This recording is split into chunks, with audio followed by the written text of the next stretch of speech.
En este vídeo os vamos a explicar cómo Toyota perdió miles de millones de dólares por un error en su fabricación.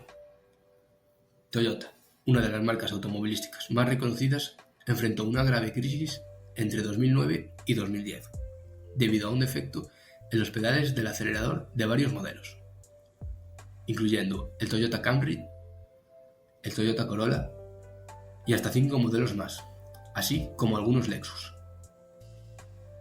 Este fallo provocó aceleraciones involuntarias y accidentes mortales, resultando en la retirada de más de 8,5 millones de vehículos y una multa de 1.200 millones de dólares en Estados Unidos. ¿Cómo sucedió?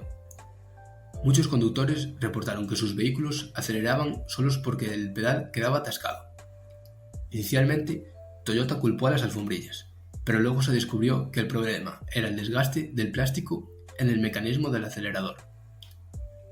Se registraron al menos 34 muertes.